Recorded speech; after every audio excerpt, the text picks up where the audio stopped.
Hi, my name is Sophie Ruthven, and I'm a translator from Swedish into English.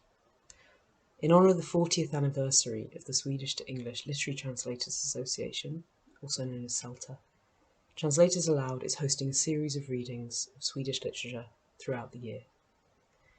Each month, the SELTA member will be presenting one classic or one contemporary Swedish book.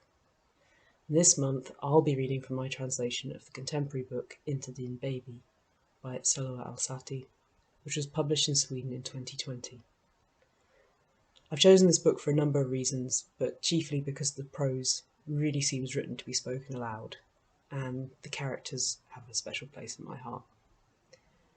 The story follows the teen Samira, a star football player and burgeoning rapper, lover of life, and completely full of dreams.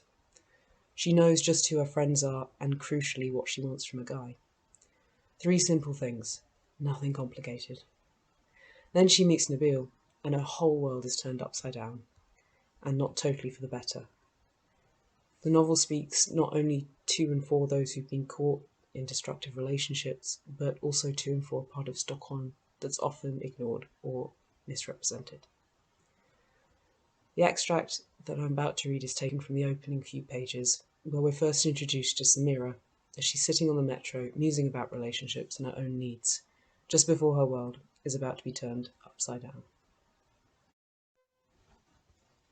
Dream Man. I need 3 things from a guy. 1, he's got to know how to behave right. That means he messages back quick. If I message him and he don't answer within 3 hours, I ditch him immediately. He's also got to know how to ask 2 questions in a row. Most guys manage to ask 1 question, "Sup?" But following that up with another question seems harder than keeping a pair of white trainers white. The ones that talk too much I ditch too. I was at a guy's place and his flat was the bomb.com. There was a painting of Tupac covering a whole wall. But he's speaking non-stop as if I'm his audience. Sure, he had dollar, but he had even more hot air, so I lost it. Got up to go. He ran after me like a little puppy, asking why I'm leaving. I gave him a tip for next time. Show some interest in your date, ask questions and listen to the answer. Then it'll work out for you. It's a shame, because I like your flat. Thing number 2, he's got to be intelligent. You don't have to be Malcolm X, but you should be woke. He's got to be able to see and analyse his surroundings. He's got to care about other people and want to do something about injustices. I want to be able to respect his opinions and intelligence. Not like this other guy who dances just like Chris Brown but mixes up Palestine and Pakistan. Thing number 3, he's got to be able to satisfy a woman. He's got to understand how women work. I don't think most guys do. They gorge on porn and think all girls want up the arse, to be fucked by 3 men at the same time, and moan the moment they see a cock. But boy, I'm not going to make a sound for you till you start to work that shit. If my ex had been as good in bed as he was at football, I'd have been the queen of orgasms. He shot me sexy looks from the pitch, and I imagine what his calves look like under his white socks. He's called Ahmed, but everyone calls him Ahmed the Foot because he's so quick with the ball. He can score goals from the halfway line, but he couldn't even score me properly from a centimetre away. So I asked him, "Do you even know what a clitoris is? Is it an animal?" To know how to behave right, be intelligent and satisfy a woman. I don't think that's too much to ask, right? It's like the abilities are divvied up between different people. Either he's kind and an absolute genius, but abysmal in bed, or he's got so much going on down there, he's got nothing upstairs. But I keep on searching for him. My dream man.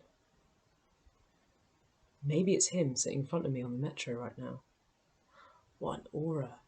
His jaw, lips, eyebrows. He brushes away a chunk of black hair which has fallen in front of his eyes, puts his hand back into the pocket of his Armani coat. Our eyes meet. I go red and look away. People are standing all packed together like at a gig. A woman is drinking a morning coffee. The rest have their noses in their phones. Phone call, unknown number. "Is that Samira I'm speaking to?" says the woman on the other end. "Could you please tell me a bit about your problem?" "Not now." "Don't have one," I answer, and throw an uneasy glance at the guy in front of me. Why is he looking at me like that? You rang the health centre yesterday and we said we'd get back to you. How can we help? How can you help? My bum is burning. Make it stop. But obviously I can't say that, even though it's true. I ask her to give me an appointment and say I'll explain everything in person. But she insists, because to book an appointment with a doctor, they need to know what the patient needs help with. It's itchy. Sorry, I can't hear you. It's itchy. Oh no, that came out too loud. Everyone must have heard. Where can I go bury myself? The guy in front of me smiles. He has 2 cute dimples on each cheek.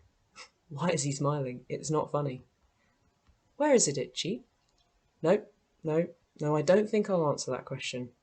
I've got the man of my life in front of me and the whole metro carriage full of people with 2 ears. Does she think I'm going to answer just like that? I hold my hand in front of my mouth so I can't be heard. Down there. I'm sorry, what did you say? It's itchy down there. Can't you hear properly? Could you repeat that, please? The reception is quite poor. I click her off. It'll have to burn. I can't risk losing my future baby daddy over a ridiculous doctor's checkup. Want to look at him again, but without him noticing. Using the window, that's perfect. But he notices, of course, meets my gaze through the reflection. Did he hear some of the conversation? If he did, I'm dead. He smiles again, and this time I can't not do the same. After a while, we stop fighting against it and stare at each other, totally shameless. I lol when I realise how cheesy it must look. Does he usually flirt with girls like this, so early in the morning? He nods towards my phone. What's that supposed to mean? He nods again, and I'm still clueless. Does he want the phone? I reach across with the phone, and he takes it, writes something, gives it back, and gets out at the next station. Come back!